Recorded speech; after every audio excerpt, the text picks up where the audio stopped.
Siapa sangka, optimisme tinggi fans Manchester United langsung kena mental break di pekan perdana. Ekspektasi tinggi pasca musim lalu seketika sirna gara-gara disikat tim promosi Hull City 2 gol tanpa balas lewat skema bola mati Semac Ajayi sama Nobel Mendy. Jujur agak ironis banget. Possession tembus 72%, tapi taktik crossing ala Michael Carrick malah kelihatan bingung dan monoton. Lini belakang makin kerasa rapuh, belum lagi penyakit lama yang selalu telat panas tiap habis libur panjang. Tapi tenang, di balik duka lapangan hijau, ademnya bursa transfer datang menyelamatkan mood. MU diam-diam merampungkan mahakarya pas ngebajak Carlos Baleba dari Brighton senilai 65 juta plus add-ons 5 juta pounds. Menurut lansiran Fabrizio Romano, dia udah lolos tes medis di Carrington dan langsung penandatanganan kontrak 5 tahun. Pengumuman resminya tinggal nunggu hitungan jam. Walau harus nunggu Baleba pulih total dari cedera pramusimnya, profil dia jelas jadi jawaban konkret buat nambal kerapuhan lini tengah setan merah. Ganti ke tanah Matador, panggung kemegahan Barcelona dibuka dengan pembantaian sadis 5-0 atas Elche. Dua gol manis rapinya sama Fermin Lopez plus sebiji gol dari Karim Adeyemi bikin anak asuh Hansi Flick makin pede di papan atas. Efektivitas taktik Flick benar-benar cair dan bikin lini pertahanan lawan kocar-kacir sepanjang laga. Pesta ini makin terasa komplit berkat masterclass Direktur Olahraga Deco yang sukses mendaratkan Rodri secara diam-diam. Sang pemenang Ballon d'Or diproyeksikan mengisi pos single pivot murni dalam skema 3-1-6, ngasih kebebasan penuh buat Pedri maju meneror pertahanan lawan. Gak cuma press resisten pas pegang bola, kedisiplinan Rodri mengover zona 14 jelas jadi solusi atas bapuknya transisi bertahan musim lalu. Walau isu cedera tetap perlu diwaspadai, kehadiran Rodri jelas memberikan vibes kedewasaan dan kualitas pembagi bola tingkat dewa buat Blaugrana. Pekan perdana Premier League 2026-2027 langsung kasih tamparan keras buat Manchester United. Tumbang 2 gol tanpa balasan dari tim promosi Hull City jelas bikin geger. 2 gol yang bersarang dari skema bola mati membongkar fakta kalau ada celah menganga di pos bek kiri yang dihuni Luke Shaw. Sisi sayap mereka gampang banget dieksploitasi musuh. Efeknya, lini masa media sosial langsung riuh.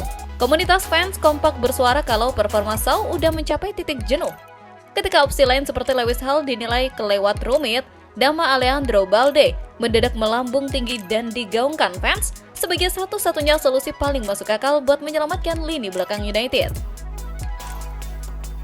Peluang memboyong Balde dari Barcelona pun makin terbuka lebar. Posisi bek muda Spanyol di Camp Nou kabarnya udah nggak kesentuh lagi. Bahkan, Balde dilaporkan tak masuk skuad Barcelona untuk laga pembuka melawan Elche. Hansi Flick sendiri sempat memberi sinyal kalau cuma pemain yang siap bersaing 100% yang bakal dimainkan. Pintu keluar yang makin terbuka ini jadi momentum pas buat MU buat gerak cepat mengangkut Balde ke Old Trafford. Pindah ke sudut biru kota Manchester, pergerakan transfer seru juga lagi disiapkan. Setelah ditinggal Ilkay Gundogan ke Barcelona dan memilih mundur dari perburuan Declan Rice, perburuan amunisi baru lini tengah masih terus berjalan. Meski sudah mendatangkan Mateo Kovacic, kedalaman skuad dinilai masih butuh sentuhan ekstra. Target utamanya kini tertuju pada sosok Frenkie de Jong. Gelandang Barcelona itu diproyeksikan jadi tandem ideal buat Rodri dan John Stones untuk mengendalikan tempo permainan.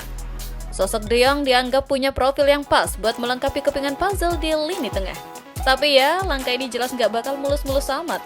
Selain masalah penyesuaian gaji de Jong yang terbilang raksasa di Camp Nou, potensi gangguan juga datang dari Jerman. Bayern Munchen kabarnya ikut memantau situasi dan siap menyedot jika ada celah.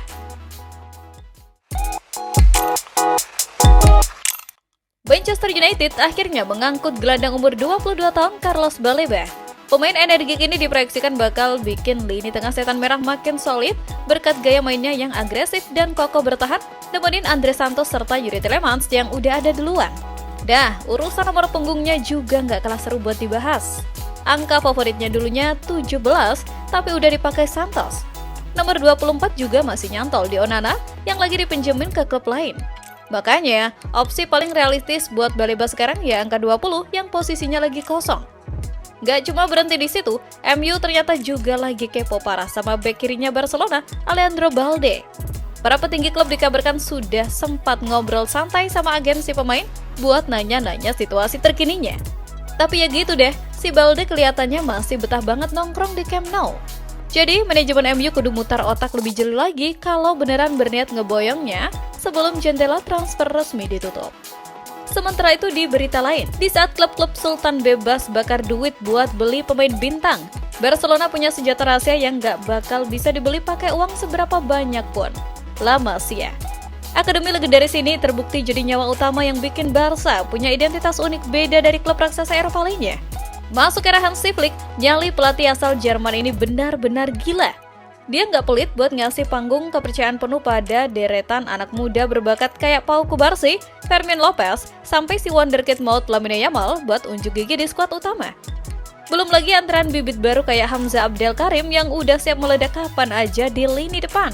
Kombinasi antara skema taktik ngegas ala Hansi Flick dan suplai talenta ke akademi yang gak pernah ada matinya, sukses ngebikin kedalaman skuad Blaugrana musim ini jadi ngeri banget. Nggak heran kalau klub-klub rival mulai panik tingkat dewa, karena raksasa Catalan ini lagi di jalur yang benar buat ngebangun dinasti baru yang siap meneror panggung sepak bola dunia. Layar Old Trafford nyala lagi nih. Ada aura beda yang bikin pecinta setan merah mendadak senyum-senyum sendiri. Di bawah taktik Michael Carrick, MU siap ngegas di Premier League pakai line up racikan baru yang jujur aja lumayan bikin rival ketar-ketir. Semua cerita manis ini makin panas pas bursa transfer bergejolak. Kelar ngamankan Andre Santos dan Jordi Tielemans, manajemen langsung sat-sat memboyong Carlos Baleba dari Brighton seharga 60 juta pounds plus bonus. Apesnya, Mason Mount yang cedera pas pramusim bikin Carrick gercep nyari amunisi baru biar lini tengah gak ompong. Tapi tenang, ini murni pergerakan taktis. Wonderkid Kamerun ini emang diplot buat nerusin tahta Casemiro. Secara gaya main, Baleba ini kepingan puzzle yang pas banget. Fisik badak, napas kuda, plus ball recovery-nya galak parah. Masuknya sang destroyer bikin Tielemans sama Bruno Fernandes makin leluasa ngacak-ngacak pertahanan lawan tanpa pusing mikirin area belakang. Di bawah Mister, Lamen siap kasih ketenangan. Lini belakang makin kokoh dijaga duet Lisandro Martinez sama Harry Maguire. Plus ditopang Diogo Dalot dan David Raum di posisi back sayap. Puncaknya di lini depan, trio Bryan Mbeumo, Marcus Rashford sama Matheus Cunha siap jadi juru gedor paling membunuh. Fiksi, rival wajib ekstra waspada kalau kayak gini.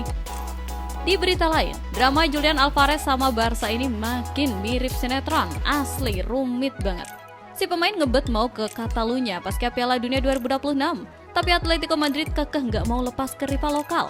Suasana makin panas pas fans Atletico ngamuk, ditambah Diego Simeone yang cuma berujar santai kalau dia lebih menghormati suara supporter ketimbang ngebela sang pemain. Di tengah situasi rumit ini, Arsenal datang kayak pahlawan kesiangan yang bawa jalan keluar.